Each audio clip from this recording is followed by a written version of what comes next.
I am a healthy, fit 23-year-old, but I was hospitalised with this disease that people don't believe is real.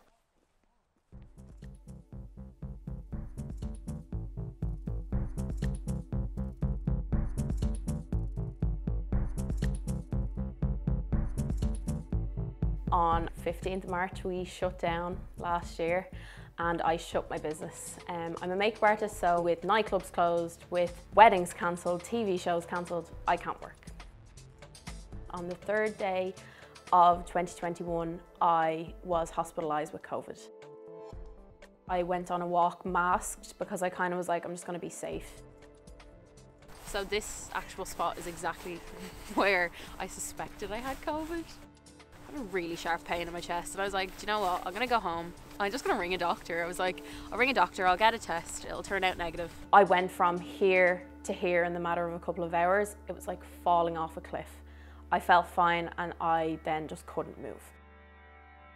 They sat me on the bed, did the COVID test, and they immediately put me into a room by myself. That's when your mind starts racing. You're like, who have I seen in the past couple of days? A woman opens the door and she screams in, "Yep, that came back positive." And I was like, oh my God, that's what's wrong with me. What I did was I went onto my story and told everyone basically that I had COVID. And all those people going around saying, I don't know anyone who has coronavirus, you now do. I felt, do you know what? I feel like if I use this platform, people might actually understand what COVID is, because like, people just don't get it. For these people who are going out and thinking that they're invincible and that coronavirus doesn't exist, it does. Like, the hospitals are rammed. It's scary. Within about 6 hours, my views went up to 30,000 people. I had to get a chest x-ray because they're now worried that I could have blood clots on my heart or my lungs. They won't let me go home. I don't know why I haven't seen a doctor, but hopefully I will get to see one in the morning and I'll get to go home. Over the next 3-5 days, I think I probably received about 900 messages from people, like wishing me well and saying, God, you're so brave for actually speaking out about it. I'm so glad that you've told me this. And the amount of messages that I received of people who felt a little bit unwell, were kind of just pushing it to the side. They went and got tested and came back positive. I got the results there that I don't have an aggressive form of COVID, which is making me feel a lot better. And I have no blood clots, so very hopeful for going home now. When I eventually did get released, came home and my whole family was diagnosed with COVID. The thing that really shocked all of us was there's 4 of us in the house and all 4 of us had different symptoms. So my sister, she had a headache for one day, that was it. My dad, he basically had a head cold, kind of felt a little bit sick, lost his sense of taste, lost his sense of smell. My mum was bedbound for about a week, really bad cough, couldn't breathe, and then myself, I couldn't speak without gasping for air.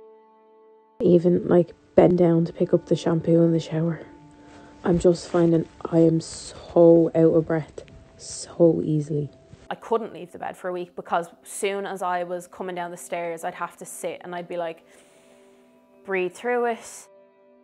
I never expected it to knock me down that much.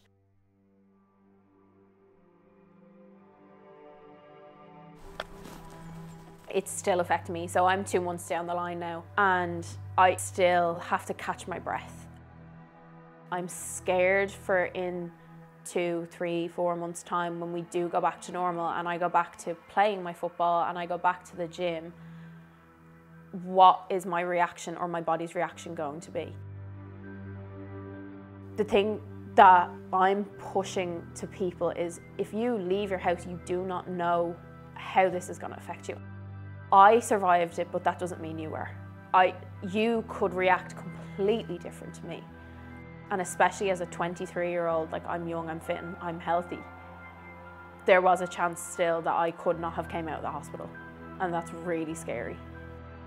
I hope that people my age takes something from this and just learns that if we all stay at home, we can get rid of this, we can go back to normal.